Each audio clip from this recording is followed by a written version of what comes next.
جن کا نام اسم گرامی احمد مصطفیٰ محمد مصطفیٰ صلی اللہ علیہ وسلم ہے۔ معزز سامعین، آج کے اس موقع مبارکہ میں میرا موضوع سخن ہے حادثہ کربلا کا پس منظر۔ رب العالمین سے دعا ہے کہ پروردگارا اس کہنے والے کو کہنے سے زیادہ اور سننے والوں کو سننے سے زیادہ عمل و اصلاح کی توفیق عنایت فرما۔ معزز سامعین، اس حادثے کی ابتدا اگر خلافت عثمانی سے شروع کی جائے تو بات بالکل واضح ہو جاتی ہے، لیکن میں چاہتا ہوں کہ اس پس منظر کی شروعات نبی کائنات جناب محمد الرسول اللہ صلی اللہ علیہ وسلم کی بعثت سے کرو۔ اللہ عز و جل نے 9 ربیع الاول محسن انسانیت، عالم انسانیت کے سردار، اس کے ہادی و مرشد نبی کائنات جناب محمد الرسول اللہ صلی اللہ علیہ وسلم کو پیدا فرما کر کے مومنوں پر، ہم مسلمانوں پر بہت بڑا احسان کیا۔ آپ علیہ الصلاۃ والسلام اپنے والد کی طرف سے یتیمی کی حالت میں پیدا ہوئے، اور جب اپنے عمر کے 6 سال کو پہنچے تو والدہ محترمہ کی طرف سے بھی یتیم ہو گئے۔ والدہ کے وفات کے بعد آپ صلی اللہ علیہ وسلم کی کفالت کی ذمہ داری آپ کے دادا عبد المطلب نے سنبھالی۔ چنانچہ جب آپ اپنے عمر کے 8ویں سال کو پہنچے تو دادا جان بھی اس دنیا سے چل بسے۔ دادا کے انتقال کے بعد آپ کی پرورش، آپ کی دیکھ ریکھ کے ذمہ آپ کے چچا ابو طالب نے لی۔ چنانچہ آپ علیہ الصلاۃ والسلام جب اپنے عمر کے 40ویں سال کو پہنچے تو اللہ عز و جل نے آپ صلی اللہ علیہ وسلم کو بشیر و نذیر بنا کر کے مبعوث فرمایا۔ آپ نے نبوت و رسالت کا حق بھرپور ادا کیا۔ اللہ عز و جل نے آپ صلی اللہ علیہ وسلم کو جو پیغام، جو میسج، جو دعوت، جو تعلیمات لوگوں تک پہنچانے کے لیے کہا تھا، آپ نے بالمعن اللہ رب العالمین کے بندوں تک پہنچا دیا، تاکہ لوگوں کو ضلالت و جہالت و گمراہیت سے نکال کر کے اسلام اور ایمان کی روشنی میں لے آئیں۔ چنانچہ آپ صلی اللہ علیہ وسلم کی دعوت پر آپ کے قوم کے بڑوں نے آپ کو رد کیا، آپ کی بات نہ مانی۔ آپ کے قوم کے غریبوں نے، کمزوروں نے، ناداروں نے بھرپور آپ کا ساتھ دیا۔ 13 سال تک مسلسل نبی کائنات جناب محمد الرسول اللہ صلی اللہ علیہ وسلم دعوت و تبلیغ کا کام کرتے رہے، یہاں تک کہ حالات کے پیش نظر اللہ عز و جل نے آپ علیہ الصلاۃ والسلام کو مکہ سے مدینۃ المنورہ کی طرف ہجرت کا حکم دیا۔ آپ جب مکہ چھوڑ کر کے مدینہ گئے، مدینہ والوں نے بھرپور آپ کا ساتھ دیا، دل و جان سے آپ کی مدد کی، ہر اعتبار سے آپ کی کوآپریٹ کیا، آپ کی رفاقت کا، آپ کی مصاحبت کا، آپ سے تعلقات کا، آپ سے رشتے کا، آپ سے دوستی کا بھرپور حق ادا کیا۔ اس طرح نبی کائنات جناب محمد الرسول اللہ صلی اللہ علیہ وسلم نہ صرف مدینۃ المنورہ کے اندر بلکہ پورے جزیرۃ العرب میں دعوت توحید کا کام کرتے رہے، دعوت و تبلیغ لوگوں کو دیتے رہے، حتیٰ کہ وہ دن بھی آیا جس دن اللہ عز و جل نے اپنے آخری پیغمبر جناب محمد الرسول اللہ صلی اللہ علیہ وسلم کے لیے مکۃ المکرمہ کو سرنگو کیا۔ وہاں کے لوگ جوق در جوق اسلام میں داخل ہوئے، اور پورا کا پورا جزیرۃ العرب آپ صلی اللہ علیہ وسلم کا تابع فرمان بن گیا۔ آپ صلی اللہ علیہ وسلم کی دعوت و تبلیغ اور جہاد کے غالباً 23 سال کے بعد آپ کے زندگی کی حتمی فیصلہ کر دینے والی تقدیر کا نفاذ بھی ہوا۔ اللہ تبارک و تعالیٰ نے قرآن عظیم کے اندر ارشاد فرمایا، وما محمد الا رسول قد خلت من قبلہ الرسل افإن مات او قتل انقلبتم على اعقابکم ومن ينقلب على عقبیہ فلن يضر اللہ شیئا وسيجزي اللہ الشاکرین، کہ محمد صلی اللہ علیہ وسلم صرف اور صرف ایک رسول ہیں۔ جس طریقے سے بہت سارے رسول آئے چلے گئے، حضرت آدم آئے گئے، ابراہیم خلیل اللہ آئے گئے، موسیٰ کلیم اللہ آئے گئے، اسماعیل ذبیح اللہ آئے گئے، عیسیٰ روح اللہ آئے گئے، بہت سارے نبی نبی اور پیغمبر آئے اور اس دنیا سے چلے گئے، اس دنیا کو خیر آباد کیا، لہٰذا محمد رسول اللہ صلی اللہ علیہ وسلم بھی اس دنیا سے جانے والے ہیں۔ افإن مات أو قتل انقلبتم، لہٰذا دنیا کے اندر رہنے بسنے والے لوگ محمد صلی اللہ علیہ وسلم اگر وفات پا جائیں یا محمد صلی اللہ علیہ وسلم اگر شہید کر دیے جائیں تو کیا تم مرتد ہو جاؤ گے؟ کیا تم مذہب اسلام کو چھوڑ کر کے غیر مذہب اختیار کر لو گے؟ یاد رکھنا ومن ينقلب على عقبيه فلن يضر الله شيئا، جو مذہب اسلام کو چھوڑ کر کے کفر کا راستہ اختیار کرے گا، غیر مذہب اختیار کرے گا، اللہ کا نقصان نہ کر سکے گا، اللہ کا کوئی نقصان نہیں کر پائے گا، اللہ رب العالمین کو تکلیف نہیں پہنچا سکتا ہے، وہ اپنا نقصان کرے گا۔ فلن يضر الله شيئا، اللہ کا کچھ بھی نقصان نہیں ہوگا۔ اور وسيجزي الله الشاکرین، اور اللہ رب العالمین شکر گزاروں کو، قدردانوں کو، احسان مندوں کو، نیکوکاروں کو بہترین بدلہ دیتا ہے۔ جو لوگ مذہب اسلام پر قائم اور دائم رہیں گے، جو لوگ مذہب اسلام پر استقامت کا ثبوت دیں گے، استقامت کا مظاہرہ کریں گے، رب العالمین ان کے استقامت کا، رب العالمین ان کی قربانیوں کو نظر انداز نہیں کرے گا۔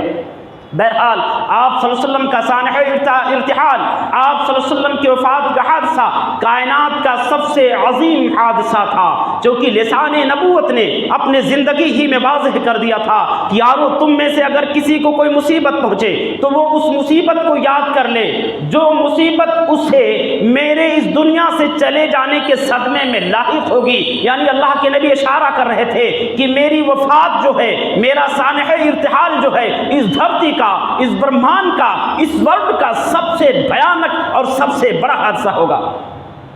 بہرحال آپ صلی اللہ علیہ وسلم کی وفات کے بعد مسلمانوں کی خلافت کی ذمہ داری، مسلمانوں کی امامت کی ذمہ داری، مسلمانوں کی قیادت کی ذمہ داری، مسلمانوں کی سیادت کی ذمہ داری سیدنا ابو بکر صدیق رضی اللہ تعالی عنہ کے ناتبہ کندھے پر ڈالی گئی۔ اب عائشہ رضی اللہ تعالیٰ عنہ بیان فرماتی ہیں کہ جس وقت میرے والد محترم ابو بکر نے مسلمانوں کی زمام خلافت سنبھالی ہے، مسلمانوں کی حالت ایسے ہی تھی جیسے برسات کا کوئی سرد رات ہو، سرد اور تاریک رات ہو، اس تاریک رات میں کسی جنگل میں بکریوں کا کوئی ریوڑ بے یارو مددگار بغیر کسی چرواہے کے بھٹک رہا ہو۔ مسلمانوں کی یہی حالت تھی، کوئی سنبھالنے والا نہیں تھا، کوئی سمجھانے والا نہیں تھا، کوئی بتانے والا نہیں تھا۔ ارتداد کی کثرت تھی، ہر آئے دن ارتداد کی جو ہے خبریں آتی رہتی تھی۔ بہرحال آپ صلی اللہ علیہ وسلم کی وفات کے بعد خلیفہ اول ابو بکر صدیق رضی اللہ تعالیٰ عنہ نے خلافت کی ذمہ داری سنبھالی۔ آپ سن 11 ہجری سے لے کر کے سن 13 ہجری تک خلیفۃ المسلمین رہے۔ دوران خلافت بڑے بڑے کارنامے انجام دیے۔ سب سے پہلا کارنامہ آپ نے جو انجام دیا، لشکر اسامہ کو سرزمین روم کی طرف روانہ کیا، رومیوں کی سر کو کچلنے کے لیے، دشمنان اسلام کے سر کو کچلنے کے لیے سب سے پہلا لشکر آپ نے جو ہے لشکر اسامہ کو سرزمین روم کی طرف روانہ کیا۔ یہ سب سے پہلا قدم آپ نے اٹھایا۔ اور دوسرا قدم حضرت ابو بکر صدیق نے جو اٹھایا وہ مدعیان نبوت کے خلاف آپ نے اعلان جنگ کیا۔ آپ نے مدعیان نبوت کے خلاف جو ہے اعلان جنگ کیا، ان سے جنگ لڑی اور انہیں نیست و نابود کیا۔ آپ کا تیسرا قدم، تیسرا پہل جو تھا وہ مانعین زکوٰۃ کے خلاف جو ہے ایک محاذ قائم کیا۔ اسی طریقے سے آپ نے فارس اور شام کے سرزمینوں کو فتح کیا۔ اسی طریقے سے آپ نے جو ہے قرآن مجید کی تدوین بھی کی۔ بڑے بڑے کارنامے حضرت ابو بکر صدیق رضی اللہ تعالیٰ عنہ نے اپنے زمانے خلافت میں انجام دیا۔ چنانچہ سن 13 ہجری میں سیدنا ابو بکر صدیق رضی اللہ تعالیٰ عنہ بھی وفات پا گئے۔ آپ کے وفات کے بعد جو ہے زمام خلافت جو ہے حضرت عمر بن خطاب رضی اللہ تعالیٰ عنہ نے سنبھالی۔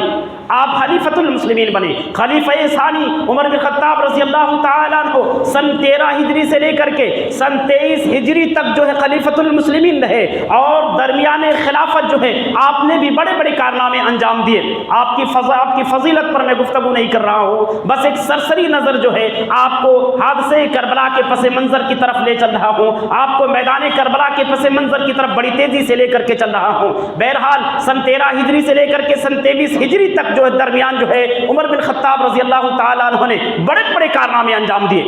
سب سے پہلا کارنامہ آپ نے جو ہے، سب سے بڑا کارنامہ، سب سے عظیم کارنامہ جو آپ کا ہے، آپ کے زمانے خلافت کا، خلافت فاروقی کا، وہ فتح بیت المقدس ہے۔ دوسرا کارنامہ، یہودیوں کو آپ نے جزیرۃ العرب سے کھدیڑا، جزیرۃ العرب سے بھگایا۔ تیسرا کارنامہ آپ نے جو انجام دیا وہ ہے مسجد نبوی کی توسیع آپ نے کی۔ چوتھا کارنامہ حضرت عمر بن خطاب رضی اللہ تعالیٰ عنہ کے زمانے خلافت ہی میں جو ہے ہجری سن کا، اسلامک سن کا آغاز ہوا۔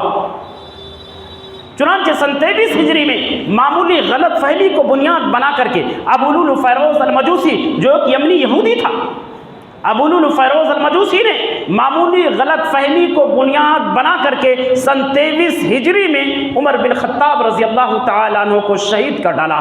عین نماز کے وقت آپ کے شہادت کے بعد صحابہ کرام رضوان اللہ علیہ مجمعین نے آپسی مشورے سے، باہمی مشورے سے حضرت عثمان بن عفان رضی اللہ تعالی عنہ کو خلیفۃ المسلمین بنایا۔ خلیفہ ثالث عثمان بن عفان رضی اللہ تعالیٰ عنہ 23 ہجری سے لے کر کے 35 ہجری تک خلیفۃ المسلمین رہے۔ آپ کے زمانے خلافت میں خوشحالی بڑی عروج پر تھی، بدحالی کا قلع و کما ہو گیا تھا، بدحالی کا خاتمہ ہوا تھا، بڑا خوشحال زمانہ تھا، لیکن فتنے بھی عروج پر تھے۔ آپ نرم دل تھے، جس طریقے سے آپ بڑے سخی تھے، ایسے ہی آپ بڑے نرم دل بھی تھے۔ آپ کی نرمی کی وجہ سے فتنوں نے سر اٹھانا شروع کر دیا۔ آپ کی نرمی کی وجہ سے 35 ہجری میں بصرہ، کوفہ اور مصر کے کچھ اوباش قسم کے لوگ، اجڑ قسم کے لوگ، بدماش قسم کے لوگوں نے آپ کو مار ڈالنے کا پلان بنا لیا۔ حج کے غرض سے نکلے، حج کرنے کے غرض سے، خانہ کعبہ کی زیارت کے غرض سے نکلے، لیکن آگے چل کر کے انہوں نے اپنا راستہ چینج کر دیا، مکہ نہ جا کر کے سیدھا مدینہ گئے اور حضرت عثمان بن عفان رضی اللہ تعالیٰ عنہ کی خلافتی آواز کا محاصرہ کیا، اور غالباً یہ محاصرہ 40 دن پر مشتمل رہا۔ آپ کا لین دین، آپ کی گفتگو، مسجد نبوی میں آپ کی امامت، مسجد نبوی میں آپ کی نمازیں، یعنی آپ کا کھانا پانی، آپ کا راشن، ساری چیزوں پر پابندی لگا دیا ظالموں نے۔ 40 دن کا محاصرہ کیے رکھا۔ 40ویں دن بڑی بے دردی سے، بڑے ظالمانہ طور پر ظالموں نے عثمان بن عفان رضی اللہ تعالیٰ عنہ پر حملہ کیا۔ آپ کی اہلیہ حضرت نائلہ رضی اللہ تعالیٰ عنہ آپ کو بچانے کے لیے آگے بڑھیں، ظالموں نے تلوار سے وار کیا۔ نائلہ رضی اللہ تعالیٰ عنہ نے اپنے ہاتھ کو آگے کر دیا، ان کے ہاتھ کی ساری انگلیاں شل ہو گئیں، کٹ کر کے زمین پر گر گئیں، اور اس طریقے سے بڑے جو ظالمانہ طور پر ظالموں نے عثمان بن عفان رضی اللہ تعالیٰ عنہ کو بڑے بے دردی سے شہید کر ڈالا۔ یہاں سے فتنوں نے جو سر اٹھانا شروع کیا، وہ فتنے آج تک رکنے کا نام نہیں لے رہے۔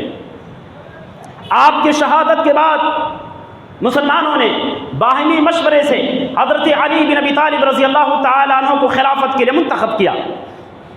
آپ 35 ہجری میں خلیفۃ المسلمین بنائے گئے۔ حضرت علی بن ابی طالب 35 ہجری میں آپ کو خلافت کے لیے منتخب کیا گیا۔ 35 ہجری سے لے کر کے 40 ہجری تک علی بن ابی طالب خلیفۃ المسلمین رہے۔ دوران خلافت بڑے بڑے کارنامے آپ نے بھی انجام دیے، لیکن آپ کے زمانے خلافت میں کئی ایک جنگیں ہوئیں۔ یہ مسلمانوں کی آپسی خانہ جنگیاں تھیں، مسلمانوں کی آپسی لڑائیاں تھیں، مسلمانوں کے آپسی مٹبھیڑ تھے، اور یہ مسلمان لڑے نہیں تھے بلکہ لڑائے گئے تھے۔ جس طریقے سے آج مسلمانوں کو لڑایا جا رہا ہے، مسلکی بھاوناؤں میں انہیں جو ہے غرق کیا جا رہا ہے، مسلکی بھاوناؤں کو لے کر کے، جماعتی بھاوناؤں کو لے کر کے، یا اور کسی مسئلے کو لے کر کے مسلمانوں کو آپس میں لڑانے کی سازشیں کوششیں کی جا رہی ہیں، اس زمانے میں بھی یہی کھیل رچا گیا تھا۔ 35 ہجری میں علی بن ابی طالب خلیفۃ المسلمین بنے، اور 36 ہجری میں جنگ جمل کے نام سے مقام جمل میں ایک بھیانک جنگ ہوا، جس جنگ میں بڑے بڑے صحابہ کرام، اجلے صحابہ کرام، کبار صحابہ کرام نے جام شہادت نوش کیا، اپنے ہی ہاتھوں سے، اپنے بھائی کے ہاتھوں سے، اپنے بھائی ہی کی تلواروں سے انہوں نے جو ہے شہادت کا مقام حاصل کیا۔ 36 ہجری میں عثمان بن عفان کی شہادت کے بعد طلحہ و زبیر رضی اللہ تعالی عنہما، ام عائشہ رضی اللہ تعالی عنہا، انہوں نے مطالبہ کیا علی بن ابی طالب سے کہ آپ وقت کے خلیفہ ہیں، آپ وقت کے امیر المومنین ہیں، آپ کے ہاتھ میں طاقت اور قوت ہے، آپ کے ہاتھ میں پاور ہے، اے امیر المومنین آپ کا حق بنتا ہے کہ آپ قاتلین عثمان سے بدلہ لیں، آپ ان سے انتقام کے لیے پہل کریں، آپ ان سے بدلہ لینے کے لیے قدم اٹھائیں۔ اس طریقے سے کچھ صحابہ کرام رضوان اللہ علیہ مجمعین نے حضرت علی بن ابی طالب خلیفہ رابع علی بن ابی طالب سے جو ہے مطالبہ کیا۔ اور صرف مطالبہ نہیں کیا، ایک لشکر لے کر کے طلحہ و زبیر اور حضرت عائشہ رضی اللہ تعالیٰ عنہ مجمعین جو ہے ایک لشکر لے کر کے سرزمین مکہ المکرمہ سے جو ہے سرزمین بصرہ کی طرف روانہ ہوئے کہ ہمیں قاتلین عثمان سے بدلہ لینا۔ اس وقت بصرہ کے جو گورنر تھے وہ عثمان بن حنیف تھے۔ عثمان بن حنیف سرزمین بصرہ کے گورنر تھے۔ یہ مکہ سے لشکر لے کر کے بصرہ کے قریب مقام جمل میں خیمہ زن ہوئے۔ انہوں نے گورنر بصرہ سے مطالبہ کیا کہ قاتلین عثمان کو ہمارے حوالے کر دو۔ گورنر بصرہ نے، عثمان بن حنیف نے ان کی باتوں کو رد کیا، کہا جب تک امیر المومنین علی بن ابی طالب اور ان کا خلافتی آواز اس زمانے میں کہاں تھا؟ مدینہ میں تھا۔ ابھی آپ نے اپنا خلافتی آواز چینج نہیں کیا، بدلا نہیں تھا، غالباً مدینہ ہی کے اندر تھا۔ بعد میں آپ نے اپنا دارالخلافہ مدینہ سے اٹھا کر کے کوفہ میں لائے بعد میں۔ تو گورنر بصرہ عثمان بن حنیف نے حضرت علی بن ابی طالب کو پیغام بھیجا کہ بصرہ کے اندر ایسے ایسے حالات بنے ہوئے ہیں۔ پورے حالات سے علی بن ابی طالب کو آگاہ کیا۔ علی بن ابی طالب خبر پاتے ہی تقریباً 10,000 سپاہیوں کا، جنگجوؤں کا لشکر لے کر کے فوراً بصرہ کی طرف روانہ ہوئے۔ مقام جمل میں آ کر کے دونوں فوجیں آمنے سامنے ہوئیں۔ سب آپس کے لوگ تھے، صحابہ کرام کی اکثریت تھی، کبار صحابہ موجود تھے، اجلے صحابہ، بڑے بڑے صحابہ اس دونوں فوجوں میں موجود تھے۔ ان کی موجودگی میں دونوں فوجیں آمنے سامنے ہوئیں۔ انہوں نے تھوڑا دور اندیشی سے کام لیا، آپس میں بیٹھ کر کے مشورہ کیا کہ ٹھیک ہے، آپ لوگ جو قاتلین عثمان سے انتقام کا مطالبہ کرتے ہیں انشاءاللہ العظیم بدلہ لیں گے، ضرور لیں گے، لیکن حالات سازگار ہونے دیجئے، حالات بہتر ہونے دیجئے۔ ابھی حالات بڑے ہی بھیانک ہیں۔ جن ظالموں نے عثمان بن عفان کو قتل کیا ہے ابھی وہ پاور میں ہیں، ابھی ان کی طاقت بہت زیادہ ہے، وہ مضبوط خاندان اور قبیلے سے تعلق رکھتے ہیں اور کسی ایک شہر کے نہیں ہیں، کوفہ کے تھے، بصرہ کے تھے، مصر کے تھے، مختلف شہروں سے وہ جو ہے ایک جٹ ہو کر کے پوری پلان جو ہے انہوں نے عثمان بن عفان کو شہید کیا تھا۔ علی بن ابی طالب جو ہے خلافتی کیا نام ہے کرسی پر بیٹھ کر کے حالات کا جائزہ لے رہے تھے۔ ایک جو ذمہ دار ہوتا ہے اس کو حالات سے آگاہی ہوتی ہے کہ ہمارے شہر کے حالات کیسے ہیں، کیسے کیسے فتنے سر اٹھا سکتے ہیں، کیسے کیسے فتنے جنم لے سکتے ہیں۔ شہر میں رہنے بسنے والی جنتا، شہر میں رہنے بسنے والے لوگ تو کچھ بھی حکم لگا سکتے ہیں، کچھ بھی بول سکتے ہیں، لیکن ایک جو ذمہ دار کی کرسی پر بیٹھا ہوتا ہے وہ کچھ بھی فیصلہ نہیں لے سکتا، کیونکہ وہ شہر کے حالات کو دیکھ رہا ہوتا ہے۔ اس کی دور اندیش نگاہیں شہر کے حالات کا جائزہ لیتی رہتی ہے کہ اگر ہم ایسا قدم اٹھائیں گے تو ایسے فتنے رونما ہو سکتے ہیں، ایسا قدم اٹھائیں گے تو ایسے فتنے سر اٹھا سکتے ہیں، ایسا قدم اٹھائیں گے تو ایسے فتنے جنم لے سکتے ہیں۔ یہ ذمہ دار ہی جان سکتے ہیں کہ وہ کس قدر جو ہے انگارے پر بیٹھ کر کے ذمہ داری کو سنبھالے ہوئے ہوتے ہیں۔ ہم اور آپ ذمہ داری کو معمولی سمجھتے ہیں، معمولی حیثیت سمجھتے ہیں، لیکن نہیں، ذمہ داری بہت بڑی چیز ہوتی ہے، ذمہ داری بہت بڑی چیز ہوتی ہے۔ وہ ذمہ دار چاہے گھر کا ہو، وہ ذمہ دار چاہے مسجد کا ہو، وہ ذمہ دار چاہے مدرسے کا ہو، وہ ذمہ دار چاہے کسی محلے کا ہو، وہ ذمہ دار کسی شہر کا ہو، وہ ذمہ دار کسی صوبے کا ہو، وہ ذمہ دار کسی کیا نام اسٹیٹ کا ہو، وہ ذمہ دار کہیں کسی بھی لیول کا ہو۔ ذمہ داری بہت بڑی چیز ہوتی ہے، پرخطر چیز ہوتی ہے، بڑی دردناک اور بھیانک چیز ہوتی ہے۔ تو حضرت علی بن ابی طالب جو ہے خلافت کی کرسی پر بیٹھ کر کے حالات کا جائزہ لے رہے تھے۔ پورے شہر کے حالات نہیں بلکہ پورے ملک کے حالات، پورے جزیرۃ الملک کے حالات حضرت علی بن ابی طالب کے نظروں کے سامنے جو ہے گھوم رہے تھے، منڈلا رہے تھے۔ کہا انتقام لیں گے لیکن موقع دیا جائے، حالات سدھرنے دیجیے، حالات سازگار ہونے دیجیے، بدلہ ضرور لیا جائے گا۔ اور لشکر علی بن ابی طالب میں وہ ظالم اور وہ ملعون بھی موجود تھے جنہوں نے عثمان بن عفان رضی اللہ تعالیٰ عنہ کو موت کے گھاٹ اتارا تھا۔ انہوں نے دیکھا رات کی نیندیں ان کی حرام ہو گئی، بے چین ہو گئے کہ مسلمانوں نے تو انتقام کے پلان مستحکم کر لیا ہے، ان کے پلان مضبوط ہو چکے ہیں، یہ بدلہ لے کر کے رہیں گے، لہٰذا اس مضبوط پلان کو کمزور بنانے کا پلان ظالموں نے پھر سے رچ لیا۔ مسلمان اس مشورے کے بعد چین کی نیند سوئے۔ میدان جمل میں سارے سپاہی مجاہدین اسلام آرام سے سو رہے ہیں کہ اللہ کا شکر ہے بہت بڑی مصیبت ٹل چکی ہے، لیکن ان کو کیا پتا تھا کہ اللہ بہت بڑی آزمائش میں ڈالنے والا ہے۔ غور سے سننا، مسلمان لڑے نہیں تھے، مسلمان لڑائے گئے تھے۔ لشکر علی بن ابی طالب میں وہ ظالم موجود تھے جو حضرت عثمان بن عفان رضی اللہ تعالیٰ عنہ کے قتل کے ذمہ دار تھے۔ انہوں نے پلان کر لیا کہ مسلمانوں کے اس مستحکم فیصلے کو ہمیں کمزور بنانا ہی ہے۔ بہرحال رات کے آخری پہر ظالموں نے تیر اندازی شروع کر دی۔ کس پر؟ لشکر طلحہ و زبیر رضی اللہ تعالی عنہما پر تیر اندازی، تیر برسانا شروع کر دیا، پتھر پھینکنے شروع کر دیے۔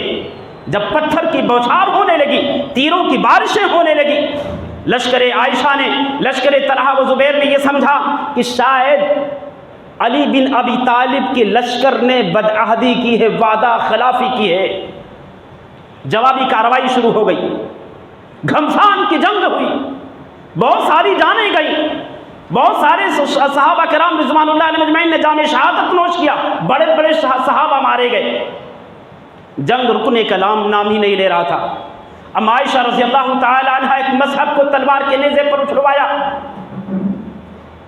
اور اس زمانے میں دوران جنگ مذہب کا اوپر اچھالنا، اوپر اٹھانا اس بات کی علامت ہوتی تھی کہ جنگ بند کی جائے، اب جنگ بند کر دی جائے۔ اس کے باوجود بھی جنگ رکنے کا نام نہیں لے رہا تھا۔ جنگ اس وقت رکا جب ام عائشہ رضی اللہ تعالیٰ عنہ کا ایک علامتی جو اونٹ جو تھا وہ گش کھا کر کے میدان جنگ میں گرا۔ اس کے بعد جنگ شانت ہوا۔ جنگ کے خاتمے کے بعد مسلمان دونوں فوجیں، دونوں گروپیں اپنے اپنے گھروں کو واپس گئے۔ ام عائشہ رضی اللہ تعالیٰ عنہ کو اور ان کے ساتھیوں کو حضرت علی بن ابی طالب رضی اللہ تعالیٰ عنہ نے بڑے عزت و اکرام کے ساتھ مدینہ بھیجا، مدینہ پہنچوایا۔ یہ سن 36 ہجری کا معاملہ ہے۔ سن 37 ہجری میں حضرت علی اور امیر معاویہ کے درمیان اسی مسئلے کو لے کر کے مقام صفین میں، سرزمین شام کے اندر مقام صفین میں پھر سے جنگ ہو۔ 3 دن اور 3 رات تک ایک طرف 1 لاکھ کوفی موجود ہیں حضرت علی کے ساتھ، تو دوسری طرف 70,000 شامی موجود ہیں امیر معاویہ رضی اللہ تعالیٰ عنہ کے ساتھ میں۔ دونوں فوجوں میں گھمسان کی جنگ ہوئی۔ 3 دن اور 3 رات تک مسلمان آپس میں لڑتے رہے۔ یہاں بھی یاد رکھنا، مسلمان لڑے نہیں تھے، مسلمان لڑائے گئے تھے۔ اور انہی ظالموں نے، انہی یہودیوں نے، انہی مجوسیوں نے، انہی خارجیوں نے مسلمانوں کو وہاں بھی لڑانے میں کامیابی حاصل کی، مقام صفین میں بھی لڑا دیا۔ 3 دن تک آپس میں لڑتے رہے، خانہ جنگیاں مسلمانوں کی شروع رہی، بہت ساری جانیں گئی۔ مرنے والے، شہید ہونے والے کون تھے؟ مارنے والے بھی مسلمان، مرنے والے بھی مسلمان۔ یہ ظالم لڑا کر کے، تیر اندازی کر کے، تیر اور پتھر کی بارشیں اور بوچھار کر کے یہ سائیڈ میں ہو گئے، مسلمان لڑتے رہے آپس میں۔ مسلمانوں، کسی بھی مسئلے میں جذبات سے فیصلہ لینے سے پہلے، کسی بھی مسئلے میں غور و خوض کے بغیر قدم اٹھائے، 1000 مرتبہ ہمیں اور آپ کو سوچنا چاہیے۔ کسی خبری کی خبر سن کر کے اس پر فیصلہ فوراً نہ لیا جائے، بلکہ اس کی خبر کو سن کر کے تحقیق کیا جائے، گہرائی تک جایا جائے، گہرائی تک پہنچا جائے، اس کی خبر کو سن کر کے تحقیق کیا جائے۔ یہ جو خبر دے رہا ہے، یہ جو کسی شخصیت پر کیچڑ اچھال رہا ہے، کسی شخصیت پر انگلی اٹھا رہا ہے، کسی شخص کے بارے میں باتیں کہہ رہا ہے، اس کی باتیں کس حد تک درست ہے، اس خبر کی تحقیق کی جائے۔ کہیں ایسا نہ ہو اذا جاءکم فاسق بنبأ فتبینوا ان تصیبوا قوما بجہالۃ فتصبحوا علی ما فعلتم نادمین، کہ تم انجانے میں کوئی سی غلطی کر ڈالو کسی کی خبر کو سن کر کے، بعد میں جب سچائی تمہارے سامنے کھل کر کے آئے تو تم پچھتاتے رہو، اپنا ہاتھ ملتے رہو، اور یاد رکھنا اس وقت ہاتھ ملنے سے کچھ بھی فائدہ نہیں ہوگا، تیر کمان سے نکل چکا ہوگا۔ بہرحال سن 37 ہجری میں امیر معاویہ اور علی بن ابی طالب رضی اللہ تعالی عنہما کے درمیان جو ہے مقام صفین میں بھیانک جنگ ہوئی، اور یہ جنگ جو ہے خلافت کے لیے نہیں ہو رہی تھی، یہ جنگ حضرت علی بن ابی طالب امیر معاویہ کو گورنری کے عہدے سے معزول کر رہے تھے، اور امیر معاویہ کہہ رہے تھے کہ اے امیر المومنین، اے علی، جب تک آپ قاتلین عثمان سے انتقام نہیں لیں گے تب تک میں گورنری کے عہدے سے ہٹنے والا نہیں۔ اور سرزمین شام کے تمام مسلمان، تمام باشندے امیر معاویہ کے ساتھ تھے، ایک آواز پر مر مٹنے کے لیے تیار تھے، ایک آواز پر ان کے اشارے پر اپنی گردنیں کٹوانے کے لیے تیار تھے۔ یہ تھے وفادار شامی جو حضرت امیر معاویہ رضی اللہ تعالیٰ عنہ کے ساتھ تھے، دل و جان سے تھے، اور یہ کوفی آج بھی ان کی نسلیں اور ان کی ملعون اور غلیظ ارادے، ان کے غلیظ نیتیں، ان کی غلیظ سوچ آج بھی دنیا کے لوگوں کو غلیظ کر رہی ہے۔ ایرانیوں نے دیکھو آج دنیا کے لوگ اس کو کیا بنا رہے ہیں؟ ہیرو بنا دیے، سپر اسٹار بنا دیے۔ یہ علم کی کمی ہے، یہ علم کی کمی ہے، تاریخ سے ناواقفیت کی وجہ ہے۔ اگر تاریخ جانتے، اگر ہمارے پاس علم ہوتا تو ظالم کو کیا نام ہے ہیرو نہیں بناتے، سپر اسٹار نہیں بناتے۔ وہ امیر المومنین نہیں ہے، وہ ہیرو نہیں ہے، وہ ہیرو شیطان کا ہوگا، وہ ہیرو دشمنوں کا ہوگا، وہ ہیرو یہودیوں کا ہوگا، مسلمانوں کا، مومنوں کا ہیرو نہیں ہو سکتا ہے۔ دونوں دشمن ہیں ہمارے، دونوں مسلمانوں کے قاتل ہیں۔ یہ اور بات ہے چھوٹا دشمن ہے اور ایک بڑا دشمن ہے۔ اگر باریکی سے اگر آپ تحقیق کریں گے تو ایران کوئی چھوٹا دشمن نہیں ہے، بلکہ یہ کائنات کا مسلمانوں کا سب سے بڑا دشمن ہے۔ بہرحال اس موضوع پر میں گفتگو نہیں کرنا چاہتا، موقع ملا انشاءاللہ العظیم تو اس پر کیا نام ہے وضاحت کروں گا۔ تو مسلمانوں کو وہاں لڑایا گیا، بہرحال 3 دن اور 3 رات مسلمان آپس میں لڑتے رہے۔ اس کے بعد اس پوائنٹ پر جنگ آ کر کے رکی کہ آپس میں اب ہم لوگ نہیں لڑیں گے، بلکہ رمضان المبارک کے مہینے میں ہم لوگ آپس میں بیٹھیں گے، ایک فیصل، ایک حکم ہماری طرف سے ہوگا اور ایک حکم امیر معاویہ کی طرف سے ہوگا۔ یہ دونوں حضرات، یہ حکم صاحبان جو بھی فیصلہ کریں گے انشاءاللہ العزیز اس پر ہم راضی ہو جائیں گے۔ اسی بات پر جنگ ختم ہو گیا۔ کوفہ کی طرف حضرت علی اپنے لشکر کو لے کر کے کوفہ کی طرف واپس لوٹے، امیر معاویہ اپنے لشکر کو لے کر کے شام کی طرف واپس لوٹے۔ ابھی لوٹ ہی رہے تھے، راستے ہی میں تھے کہ حضرت علی بن ابی طالب رضی اللہ تعالیٰ عنہ کی جماعت سے ایک گروہ نکلا جس کو خارجی کہا جاتا ہے، ایک باغی گروہ نکلا جس کو خارجی کہا جاتا ہے، جس کے اندر شدت ہوتی ہے، کٹرتا ہوتی ہے۔ آج بھی اس سوچ اور ذہنیت کے ہمارے شہر میں، ہمارے پڑوس میں، ہمارے آزو بازو میں رہتے ہیں۔ یاد رکھنا اسلام کٹرتا کا نام نہیں ہے، اسلام شدت کا نام نہیں ہے، اسلام جھکنے کا نام ہے، اسلام مساوات کا نام ہے، اسلام نرمی کا نام ہے، اسلام اخوت کا نام ہے، اسلام بھائی چارے کا نام ہے، اسلام جوڑنے کا نام ہے، اسلام ملانے کا نام ہے، اسلام سمجھوتے کا نام ہے، اسلام کمپرومائز کا نام ہے، اسلام توڑنے کا نام نہیں ہے، اسلام بغاوت کا نام نہیں ہے، اسلام کٹرتا کا نام نہیں ہے، اسلام شدت کا نام نہیں ہے۔ اسلام میں شدت پسندی درست نہیں ہے۔ ان خارجیوں نے شدت اختیار کر لی، کہا اللہ تعالیٰ نے جو مقام علی بن ابی طالب کو عطا کیا تھا، علی نے اپنے ہاتھوں سے وہ مقام گنوا ڈالی ہے۔ جو قمیص اللہ نے علی کو پہنایا تھا وہ قمیص اتار کر کے پھینک دیا، جو مقام اللہ نے علی کو دیا تھا وہ مقام علی نے چھوڑ دیا۔ لا حکم الا للہ، اللہ نے علی کو یہ طاقت دی تھی کہ یہ فیصلہ علی خود کرتے، لیکن علی نے حکم کیوں متعین کیے؟ حکم تو یہ خود ہے، امیر المومنین یہ خود ہیں، اور انہوں نے طوفان بدتمیزیاں شروع کر دی۔ خارجیوں نے بغاوت شروع کر دیا، علل اعلان بغاوت، قتل و غارت غری شروع کر دی۔ حضرت عبداللہ بن خباب رضی اللہ تعالیٰ عنہ کو قتل کر ڈالا، ان کی بیوی جو حالت حمل میں تھی ان کو بھی مار ڈالا، ان کے پیٹ کو پھاڑ ڈالا، یہاں تک کہ وہ حالت حمل میں تھی ان کے پیٹ سے بچہ نکال کر کے اس کو بھی ظالموں نے قتل کر ڈالا۔ پوچھا گیا، دریافت کیا گیا کہ یہ کارنامہ انجام کس نے دیا ہے؟ خارجیوں نے کہا کہ یہ کارنامہ ہم سب نے انجام دیا۔ ان کی تعداد کم و بیش 8,000 کے قریب تھی۔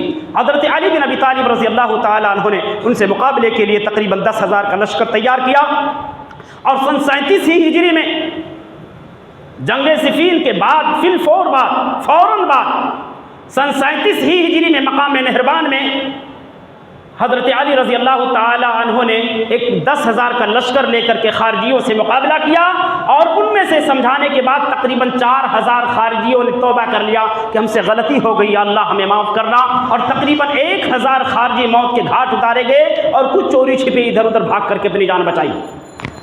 سن 37 ہجری کے بعد میں حالات کچھ سازگار ہوئے، قدرے درست ہوئے، نارمل ہوئے۔ 37 ہجری، 38 اور 42 ہجری حالات تھوڑا بہتر ہوئے۔ 40واں ہجری جب لگا، عبد الرحمن ابن ملجم نے پلان کیا، وہ بھی غلط فہمی کی بنیاد پر، اس ٹاپک پر گفتگو کرنے کا وقت نہیں، غلط فہمی کی بنیاد پر عبد الرحمن ابن ملجم نے پلان کیا کہ علی بن ابی طالب کو میں قتل کر کے رہوں گا، ایک خنجر لیا، نیزہ لیا، اس نیزے کو زہر کا پان دیا اور پلان بالکل مصمم کر لیا، اور اس موقع کے تلاش میں تھا کہ کب موقع ملے علی بن ابی طالب کو موت کے گھاٹ اتار دیا جائے۔ جیسے موقع ملا عین فجر کے وقت علی بن ابی طالب رضی اللہ تعالیٰ عنہ نماز فجر پڑھانے کے لیے گھر سے نکلے تھے کہ راستے میں عبد الرحمن بن ملجم ظالم نے، ملعون نے حضرت علی بن ابی طالب رضی اللہ تعالیٰ عنہ پر حملہ کیا اور موت کے گھاٹ اتار دیا۔ سن 35 ہجری سے لے کر کے 40 ہجری تک خلیفۃ المسلمین رہے، کئی ایک جنگیں ہوئی۔ سن 40 ہجری میں صحابہ کرام رضوان اللہ علیہ مجمعین اور تابعین اعظام نے باہمی مشورے سے حضرت حسن بن علی رضی اللہ تعالی عنہ کو خلیفۃ المسلمین بنایا۔ یہ جب خلیفہ بنے 40 ہجری میں ایک چھوٹا سا لشکر لے کر کے شام کی طرف روانہ ہوئے۔ بظاہر یہ امیر معاویہ سے جنگ کے لیے جا رہے تھے، لیکن ان کا ارادہ تھا صلح کرنا۔ اللہ کے نبی جناب محمد رسول اللہ صلی اللہ علیہ وسلم کی وہ پیشین گوئی صادق ہوئی جو لسان نبوت نے اپنے زبان مبارکہ میں کہا تھا کہ میرا یہ نواسہ جو ہے دو عظیم جماعتوں کے درمیان صلح کروائے گا۔ یہی وہ موقع ہے جس وقت نبی کے زبان مبارکہ سے نکلی ہوئی بات 100% سچی ثابت ہوئی۔ حضرت حسن بن علی رضی اللہ تعالیٰ عنہ شام کی طرف روانہ ہوئے۔ وہاں پہنچنے کے بعد میں حضرت امیر معاویہ رضی اللہ تعالی عنہ کے حق میں حسن بن علی خلافت سے دستبردار ہو گئے۔ کہا بھیا ہمیں خلافت نہیں چاہیے، اب میں یہ عہدہ امیر معاویہ کے سپرد کرتا ہوں۔ امیر معاویہ آج سے خلیفۃ المسلمین بنیں گے۔ امیر معاویہ کی خلافت کا اعلان حضرت حسن بن علی رضی اللہ تعالیٰ عنہ نے سن 40 ہجری میں کیا۔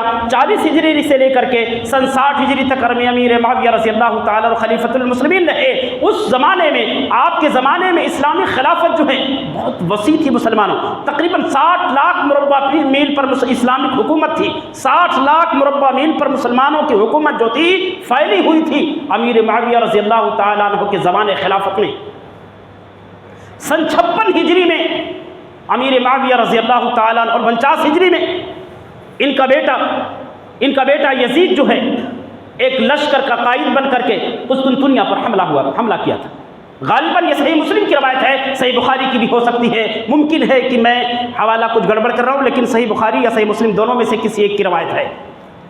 سن 49 ہجری میں اور اس شہر پر حملہ کرنے والے کے بارے میں لسان نبوت نے بہت بڑی بشارت دی تھی کہ جو قسطنطنیہ پر حملہ آور ہوگا پہلا لشکر، وہ بخشوایا ہوا ہے۔ اور اس پہلے لشکر کے یزید بن معاویہ کون تھے؟ کمانڈر تھے، قائد اعظم تھے، اس لشکر کے یہ سرگنا تھے، اس لشکر کے یہ لیڈر تھے۔ بہرحال سن 56 ہجری میں امیر معاویہ رضی اللہ تعالیٰ عنہ نے اعلان کیا کہ میرے بعد میرے بیٹے یزید کی خلافت کی بیعت آپ سب کو کرنا ہے۔ سن 60 ہجری میں امیر معاویہ رضی اللہ تعالیٰ عنہ کے وفات کے بعد بالاتفاق تمام کے تمام مسلمانوں نے یزید بن معاویہ کی خلافت کی بیعت کی۔ چند ایک لوگوں نے یزید بن معاویہ کی خلافت کی بیعت نہیں کی، چونکہ گزشتہ جو صحابہ تھے جیسے ابو بکر صدیق رضی اللہ تعالیٰ عنہ، عمر بن خطاب رضی اللہ تعالیٰ عنہ، عثمان بن عفان رضی اللہ تعالیٰ عنہ، علی بن ابی طالب رضی اللہ تعالیٰ عنہ، ان چاروں صحابہ کے، ان چاروں خلیفہ کے طریقے کے خلاف انہوں نے اپنے بیٹے کا انتخاب کیا تھا۔ اس لیے کچھ لوگ اس انتخاب سے ناراض تھے کہ ہم اس انتخاب سے راضی نہیں ہیں۔ عبداللہ ابن مطی اپنے ساتھیوں کے ساتھ، حضرت علی کے ایک بیٹے کا نام محمد تھا، محمد ابن علی کے پاس پہنچے۔ عبداللہ ابن مطی کہنے لگا کہ یزید بن معاویہ کی خلافت کو کیا اس کی بیعت کو توڑ دو۔ کہا کیوں؟ یہ کون کہہ رہے ہیں؟ کیوں سوال کون کر رہے ہیں؟ حضرت علی کے بیٹے حسین کے بھائی محمد بن علی، حسین کے بھائی محمد ابن علی کہہ رہے ہیں کہ خلافت کی بیعت کو کیوں توڑ دیں ہم؟ کہا وہ زانی ہے، وہ شرابی ہے، وہ چور ہے، وہ لچا ہے، وہ لفنگا ہے، وہ شرابی بھی ہے، وہ نمازیں چھوڑتا ہے، وہ سنت کی مخالفت کرتا ہے، وہ باغی ہے۔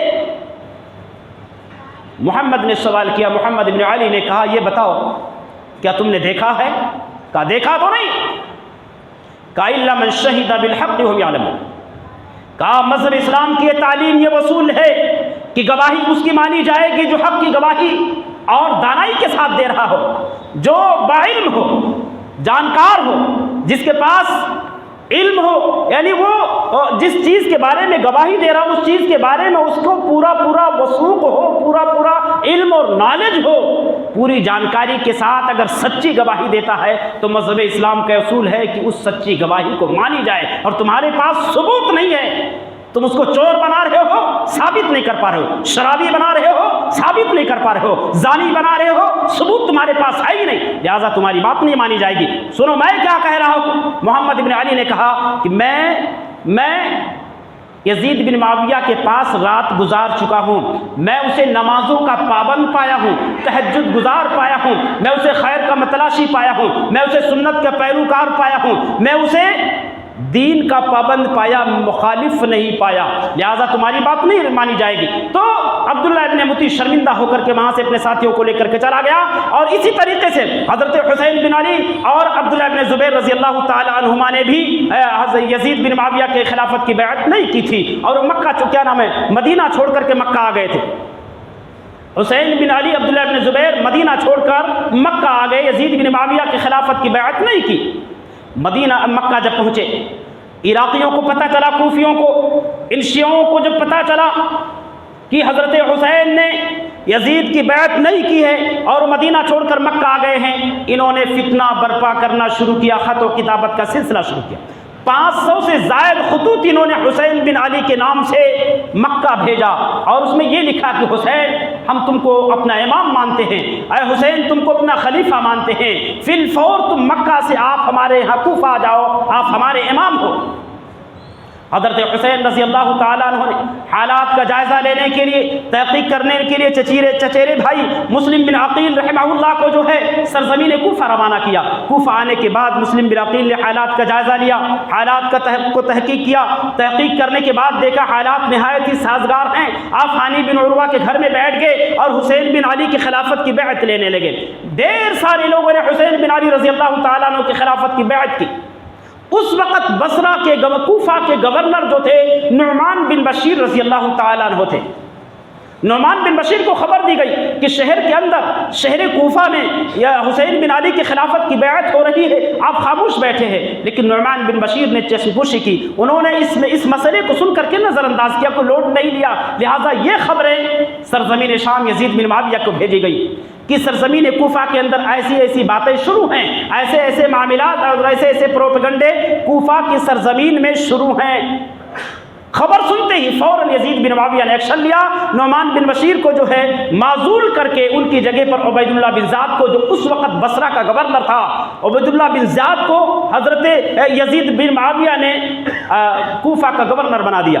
گورنر بنتے ہی حالات سے آگاہی کے لیے عبید اللہ بن زیاد اپنے چہرے پر کپڑا لپیٹ کر کے کوفہ کے گلیوں میں داخل ہوا۔ تاریکی تھی، رات کی تاریکی تھی، لوگوں کے پاس سے گزرتا، السلام علیکم کہتا، لوگ جواب دیتے وعلیکم السلام یا ابن بنت رسول اللہ۔ وہ لوگ سمجھ رہے تھے کہ نواسے رسول آ چکے ہیں، حسین کی آمد کوفہ میں ہو چکی ہے، اس لیے نواسے رسول سمجھ کر کے جواب دیتے تھے۔ عبید اللہ بن زیاد نے حالات کی سنگینی کو دیکھتے ہوئے فوراً اپنے آواز میں گیا اور اس کے پاس عقیل نامی ایک جاسوس تھا، فوراً کوفہ کے اندر بھیجا، جا کر کے تحقیق کرو، یہ پتہ لگاؤ کہ ماسٹر مائنڈ کون ہے، حسین بن علی کی خلافت کا بیعت کرنے کا مین ذمہ دار کون ہے۔ عقیل نامی شخص کوفہ میں آیا، اپنے آپ کو حمص کا باشندہ کہتا کہ بھیا میں حمص سے آیا ہوا ہوں، میں حسین بن علی کی بیعت کرنے کے لیے آیا ہوں، میں 3000 دینار بھی لایا ہوں، میں مدد کرنا چاہتا ہوں۔ ان کی بیعت کہاں ہو رہی؟ لوگوں نے حانی بن عروہ کے گھر کی طرف اشارہ کیا کہ اس گھر میں حسین بن علی کی خلافت کی بیعت ہو رہی ہے۔ عقیل نامی شخص وہ جاسوس حانی بن عروہ کے گھر میں گیا، بیعت بھی کیا، 3000 سے مدد بھی کیا، کئی دن تک آپ کے پاس ٹھہرا رہا، گھومتا رہا، آتا جاتا رہا۔ پورے حالات کا جائزہ لینے کے بعد عبید اللہ بن زیاد کو جا کر کے سب کچھ بتایا کہ مین ذمہ دار مسلم بن عقیل ہیں، جو حانی بن عروہ کے گھر میں بیٹھ کر کے حسین بن علی کی خلافت کی بیعت لے رہے۔ اور اس وقت مسلم بن عقیل حسین بن علی رضی اللہ تعالی عنہ کو پیغام پہنچا چکے تھے کہ بھیا حالات سازگار ہے، فوراً خبر پاتے ہی آپ کوفہ آ جائیں۔ تیر کمان سے نکل چکا تھا۔ ادھر عبید اللہ بن زیاد کو مسلم بن عقیل کے پروگرام کا پورا پتہ چل چکا تھا۔ فوراً طلب کیا کس کو؟ ہانی بن عروہ کو جو ہے ہمارے آواز پر بلایا جائے. بلایا گیا. ہانی بن عروہ سے سوال کیا کہ مسلم بن عقیل کہاں ہیں؟ ہانی بن عروہ نے تھوڑا چھپانے کی کوشش کی, ٹالنے کی کوشش کی کہ مجھے کچھ بھی پتہ نہیں. کہا کچھ پتہ نہیں؟ کہا بالکل پتہ نہیں. سامنے عقیل نامی جاسوس کو بلایا, کہا بتاؤ عقیل ان کو جانتے؟ کہا بالکل جانتے. ہانی بن عروہ نے جب عقیل کو دیکھا تو ان کے پاؤں کے نیچے سے زمین کھسک گئی اور وہ پریشان ہو گئے, کہنے لگے یا اللہ یہ سب ایک فراڈ, ایک دھوکہ تھا, ایک چھلاوا تھا, اس کا بیعت کرنا, 3000 دینار سے مدد کرنا, یہ تو عبید اللہ بن زیاد کا جاسوس نکلا. عبید اللہ بن زیاد کہنے لگا کہ ہانی یہ بتاؤ, اب بتا دو, سچ سچ بتا دو کہ مسلم بن عقیل کہاں چھپے ہیں. ہانی بن عروہ نے کہا اللہ کی قسم اگر مسلم بن عقیل میرے پاس چھپے ہوتے تو بھی میں نہیں بتاتا, چھپا دیتا. یہ سن کر کے عبید اللہ بن زیاد ہانی بن عروہ کو پیٹنا شروع کیا, خوب مارا. مارنے کے بعد جیل کے اندر ڈلوا دیا. جب یہ پیغام, یہ خبر, یہ حادثہ مسلم بن عقیل تک پہنچا تو انہوں نے تقریباً 4000 کوفیوں کا دستہ لے کر کے عبید اللہ بن زیاد کے خلافتی آواز کا محاصرہ کروا لیا. اس وقت عبید اللہ بن زیاد کے پاس سرداران کوفہ موجود تھے. عبید اللہ بن زیاد نے سرداران کوفہ سے کہا اے دیکھو تمہارے شہر کے جتنے بھی لوگ مسلم بن عقیل کے ساتھ دے رہے نا, سب کو ان کے ساتھ سے ہٹنے کے لیے بولو, سب کو ان کا ساتھ چھوڑنے کے لیے بولو. ان کو لالچ دو, پیسوں کی لالچ دو, دولت کی لالچ دو. اگر لالچ سے باز نہیں آ رہے ہیں انہیں دھمکیاں دو, دھمکیوں سے باز نہیں آ رہے ہیں اٹھا کر کے جیل میں ڈال دو. یعنی جیسا بھی جس طریقے سے بھی ممکن ہو سکے مسلم بن عقیل کے ساتھ سے ان تمام کوفیوں کو ہٹانے کی, بھگانے کی پوری کوشش کر ڈالے. سرداران کوفہ حرکت میں آئے, انہوں نے ہٹانا شروع کیا. 4000 جو لشکر لے کر کے کوفیوں کو لے کر, کوفیوں پر کبھی بھروسہ نہیں کرنا چاہیے. یہ منافق جو ہوتے ہیں, یہ منافق کے کوفی لا اعتبار ہوتے, بھروسے کے قابل نہیں ہوتے. وہ 4000 کا لشکر شام ہوتے ہوتے, دن غروب ہوتے ہوتے سب کے سب غائب ہو گئے. مسلم بن عقیل رضی اللہ تعالی رحمہ اللہ کو تنے تنہا کوفہ کی گلیوں میں چھوڑ دیا. بھٹکتے رہے, سمجھ میں نہ آ رہا تھا کہ اب کیا کیا جائے. بنو کندا کے عورت کے گھر کا ایک دروازہ کھٹکھٹایا. اس نے پوچھا آپ ہیں کون؟ انہوں نے پورا تعارف کروایا, دروازہ کھولا, اندر لیا, کھانے پینے کا انتظام کیا. لیکن بنو کندا کی اس عورت کے جو بچے تھے انہوں نے جا کر کے عبید اللہ بن زیاد کو بتایا کہ مسلم بن عقیل جو ہے ہمارے گھر میں چھپے ہوئے. تقریباً 70 شہسواروں کو, 70 سپاہیوں کو بھیج کر کے عبید اللہ بن زیاد نے مسلم بن عقیل کا ٹھکانے کا محاصرہ کروا لیا, گرفتار کروایا. امان کا جو ہے لا امان کی لالچ دے کر کے گرفتار کروا لیا. اس کے بعد عبید اللہ بن زیاد کے پاس پیش کیا گیا. عبید اللہ بن زیاد نے پوچھا مسلم بن عقیل یہ بتاؤ تم نے یہ کام کیوں کیے؟ انہوں نے کہا حسین بن علی رضی اللہ تعالیٰ عنہ کی خلافت کی بیعت کے لیے ہم نے سب کچھ کیا. کہا پھر سن لو تمہارا انجام کیا ہونے والا ہے, تمہیں قتل کرنے والا ہوں. مسلم بن عقیل نے کہا کوئی بات نہیں, قتل کر دینا, لیکن بس مجھے تھوڑی سی مہلت دے دو, مجھے کسی سے تھوڑی وصیت کر لینے دو. کیا ٹھیک ہے. چاروں طرف دیکھا, وہاں پر عمر بن سعد بن ابی وقاص موجود تھے جو ان کے قریبی تھے. ان کو بلایا, ایک طرف لے کر کے گئے, تھوڑی سرگوشیاں کی. کہا دیکھو کوفہ والوں نے مجھ کو بلایا تھا, حضرت حسین کو بلایا تھا, میں نے حضرت حسین کو جو ہے کوفہ پہنچنے کا پیغام بھیج دیا, لیکن انہوں نے مجھ سے جھوٹ بولا اور جھوٹوں کا اعتبار نہیں کیا جاتا. بس صرف اتنا کرنا آپ کہ حسین بن علی کو یہ پیغام بھیج دو کہ کوفہ والے جھوٹے ہیں اور جھوٹے لوگوں پر بھروسہ نہیں کرنا, واپس چلے جائیں خبر پاتے ہی. چنانچہ ادھر حضرت حسین بن علی تقریباً 8 ذی الحجہ کو مکہ سے روانہ ہو چکے تھے اپنے ساتھیوں کے ساتھ, اور ادھر 9 ذی الحجہ کو مسلم بن عقیل کو اس نے شہید کر ڈالا. کس نے؟ عبید اللہ بن زیاد نے. عبید اللہ بن زیاد نے حسین بن علی کی خلافت کی بیعت کے جرم میں مسلم بن عقیل کو 9 ذی الحجہ عرفہ کے دن شہید کر ڈالا, مروا ڈالا.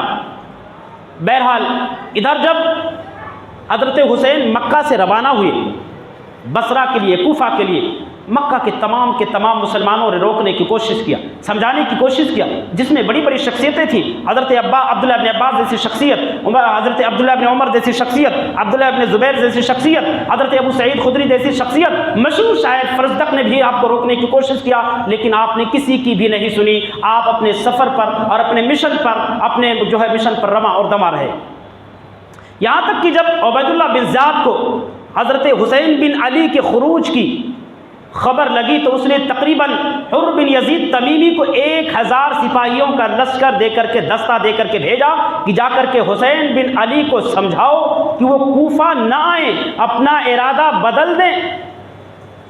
حر بن یزید تمیمی اور اس کے ساتھی سمجھاتے رہے، ساتھ چل رہے ہیں، سمجھا رہے ہیں، مقام کربلا تک پہنچ گئے سمجھاتے، لیکن حضرت حسین بن علی رضی اللہ تعالیٰ عنہ اپنا ارادہ نہیں بدلے۔ کربلا کے میدان پر جب میں پہنچے، وہاں پہنچنے کے بعد آپ نے اپنا ارادہ ملتوی کر دیا کہ اب ہمیں کوفہ نہیں جانا ہے۔ لوگوں سے پوچھا ہم کس جگہ پہنچ چکے؟ کسی نے بتایا کہ یہ کربلا ہے۔ آپ نے کہا کرب و بلاء، یعنی مصیبت اور آزمائش کی جگہ، مصیبت اور آزمائش کی جگہ۔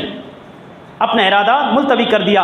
ادھر عبید اللہ بن زیاد نے حر بن یزید تمیمی کی قیادت میں 1000 سپاہیوں کا دستہ پہلے بھیج چکا تھا، اور اس کے فوراً بعد ایک اور دستہ عمر بن سعد بن ابی وقاص کی قیادت میں 4000 سپاہیوں کا دستہ دے کر اس طریقے سے سرزمین کربلا کے میدان میں 5000 کوفی موجود تھے، 5000 کوفی موجود تھے۔ عمر بن سعد بن ابی وقاص جب مقام کربلا میں پہنچے، حسین بن علی سے کہا کہ اپنے آپ کو عبید اللہ بن زیاد کے حوالے کر دو۔ حضرت حسین رضی اللہ تعالیٰ عنہ نے کہا کہ کسی بھی صورت میں اپنے آپ کو عبید اللہ بن زیاد کے سپرد نہیں کر سکتا۔ حالات کی سنگینی کو دیکھتے ہوئے حسین بن علی رضی اللہ تعالیٰ عنہ نے کہا میں تم سے 3 باتیں کہتا ہوں، 3 میں سے کسی ایک کو اختیار کرنے کا مجھے موقع دے دو۔ 3 باتیں، تینوں میں سے کسی ایک کی پرمیشن مجھے دے دی جائے۔ پہلی بات، یا تو میں جہاں سے میں آیا ہوں واپس مجھے جانے دیا جائے۔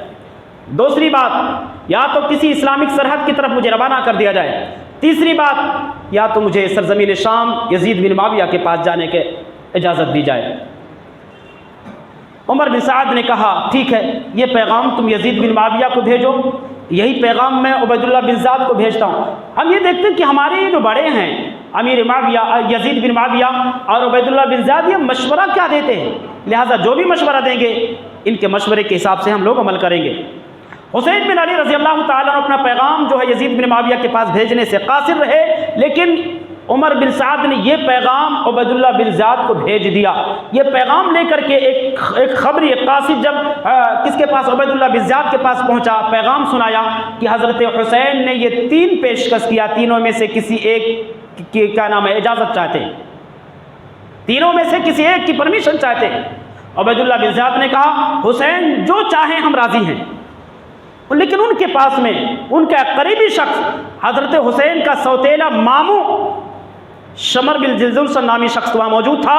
اس نے کہا کہ صاحب آپ وقت کے حاکم ہو، مرضی آپ کی چلے گی حسین کی نہیں، آپ کے مرضی کے حساب سے فیصلہ ہوگا، حسین کے مرضی کے حساب سے نہیں۔ یہ سن کر کے عبید اللہ بن زیاد طیش میں آ گیا، اور طیش میں آنے کے بعد میں شمر بن جلدوشن کو کہا، سرزمین کو کربلا میں روانہ کیا کہ جا کر کے حضرت حسین کے گرفتاری کا اعلان کر دو۔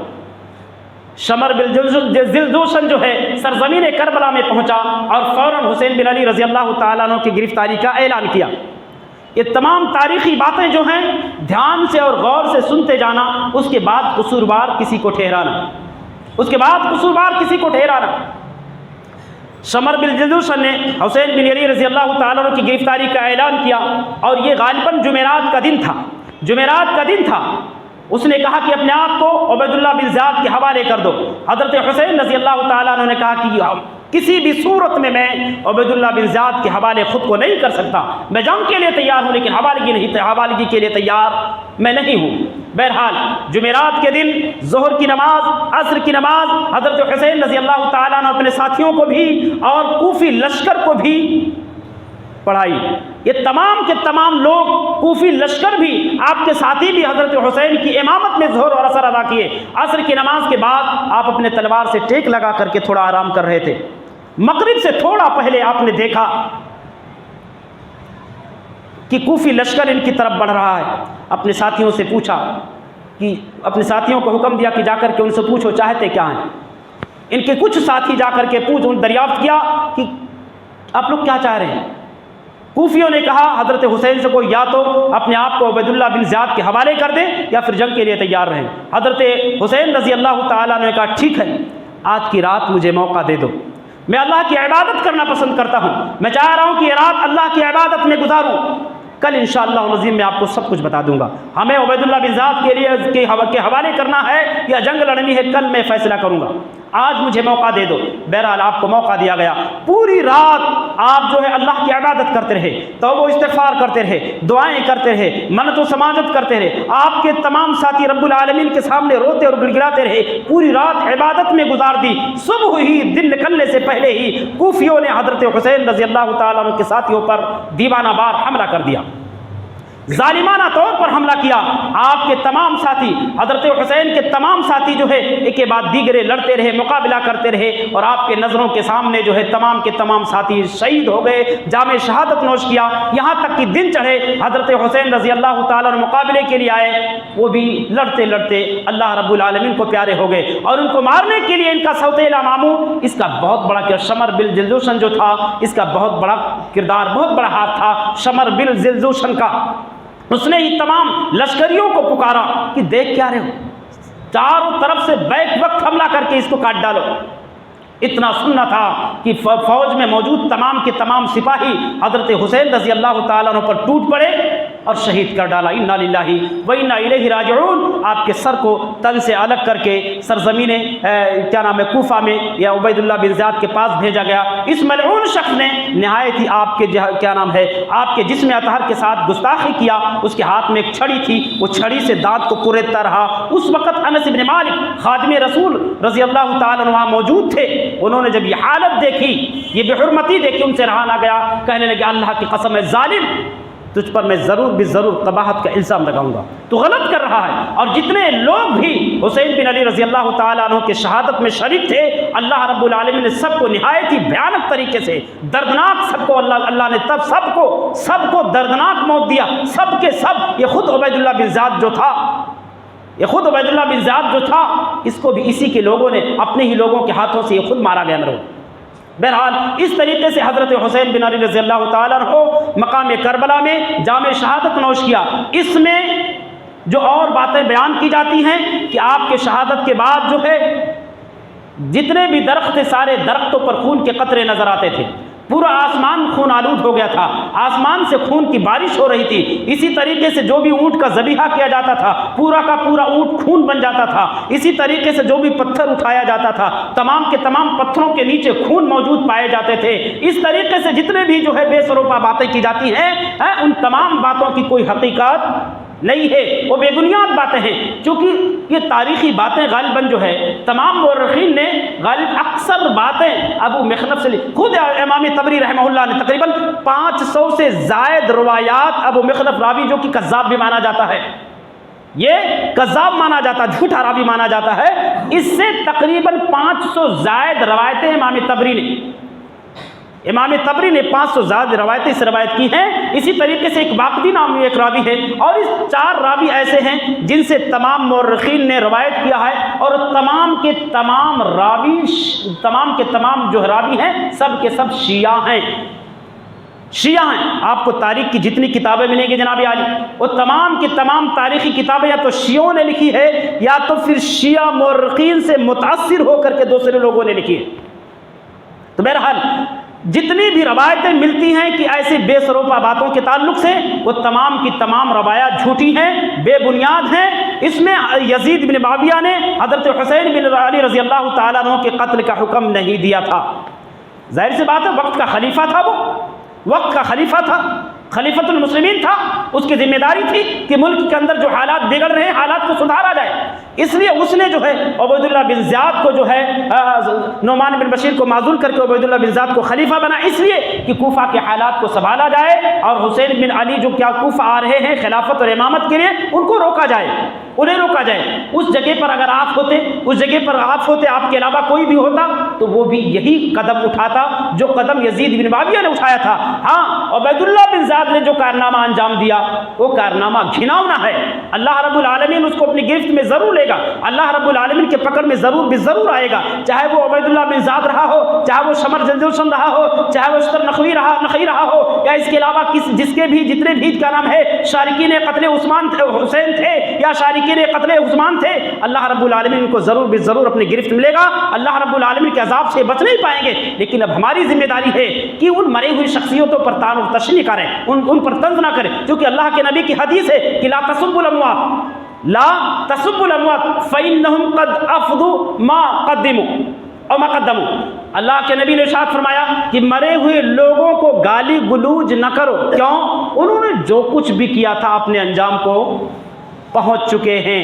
بہرحال اسی طریقے سے اور جو یہ بیان کیا جاتا ہے کہ ہم جو روزہ رکھتے ہیں عاشورہ کا روزہ، اس کا تعلق مقام جو میدان کربلا سے ہے، یا اس کا تعلق جنگ کربلا سے ہے، حادثے کربلا سے، یاد رکھنا اس روزے کا تعلق حادثے کربلا سے نہیں ہے، حادثے کربلا سے پہلے سے بھی عاشورہ کا روزہ رکھا جاتا تھا اور رکھا جاتا ہے۔ یہ تو زمانے موسیٰ سے چلا آ رہا ہے، زمانے صحیح روایت سے جو پتہ چلتا ہے یہ عاشورہ کا روزے کا تعلق حضرت موسیٰ علیہ السلام کے زمانے سے ہے، یہ کربلا سے اس کا کوئی تعلق نہیں، کوئی کنٹیکٹ نہیں ہے، کوئی کنسپٹ نہیں ہے حادثے کربلا سے، سمجھ رہے؟ تو بہرحال اور یہ جو بیان کیا جاتا ہے کہ یزید بن معاویہ نے اہل بیت کے جو خواتین تھی، بچے اور عورتیں تھیں، ان کے شان میں گستاخیاں کی۔ یاد رکھنا یہ بھی ابو مخنب جیسے کذاب راوی کی جو ہے روایت ہے، ان روایات پر بھروسہ نہیں کیا جا سکتا ہے۔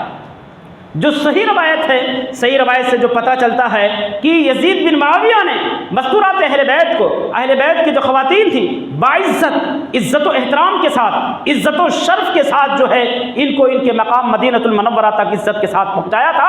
ان کے شان میں گستاخیاں نہیں کی گئی تھی، انہیں بے عزت نہیں کیا گیا تھا، انہیں ذلیل نہیں کیا گیا تھا، ان کے ساتھ جو جبرن کوئی غلط کام نہیں کیا گیا تھا۔ جتنی بھی باتیں بیان کی جاتی ہیں یہ تمام کی تمام باتیں بے سروپا ہیں، ان کی کوئی حقیقت نہیں ہے، ان کے کوئی سر اور پاؤں نہیں ہیں، یہ قابل اعتبار نہیں ہیں۔ اس کے علاوہ جتنی بھی باتیں بیان کی جاتی ہیں، جہاں تک جو بے سروپا باتیں ہیں، جیسا کہ میں نے بیان کیا خون وغیرہ کے تعلق سے، اونٹ وغیرہ کے تعلق سے، بے حرمتی کے بارے میں، سب بے بنیاد باتیں ہیں۔ اللہ سے دعا کرتے ہیں کہ الہ العالمین ہمیں اور آپ کو تاریخی باتوں میں جو باتیں صحیح تاریخ سے ثابت ہوں ان تمام صحیح باتوں پر عمل کرنے کی توفیق عطا فرمائے، ان تمام صحیح باتوں کو ماننے کی توفیق عطا فرمائے، اور جو باتیں تاریخ کے حوالے سے بھی غلط ہیں الہ العالمین ہم تمام ان فاسق باتوں، ان تمام غلط باتوں سے بچنے اور بچانے کی توفیق عنایت فرمائے۔ بالخصوص جو ہے حادثے کربلا کو لے کر کے یزید بن معاویہ کو یا اور کسی صحابہ کو یا اور کسی کیا نام ہے ادنا سے ادنا تابعی کو جو ہے طعن و تشنیع کی جاتی ہے، لعن طعن کیا جاتا ہے، الہ العالمین ہم تمام کو ایسے غلیظ حرکتوں سے، ایسے غلیظ اور گندے کاموں سے بچنے اور بچانے کی توفیق عنایت فرمائے۔ تمام کے تمام صحابہ تابعین تبع تابعین کی قدر کی، ان کے احترام کی، ان کی عزت کی اور ان کے دفاع کی طاقت اور توفیق عطا فرمائے۔ الہ العالمین ہم سب کو کتاب اللہ سنت رسول اللہ کا پابند بنا، جب تک اس دنیا کے اندر زندہ رکھ، خالص کتاب اللہ سنت رسول اللہ کے مطابق زندہ رکھ، اور جب ہم سب کا خاتمہ مال بالخیر ہو، آمین تقبل یا رب العالمین۔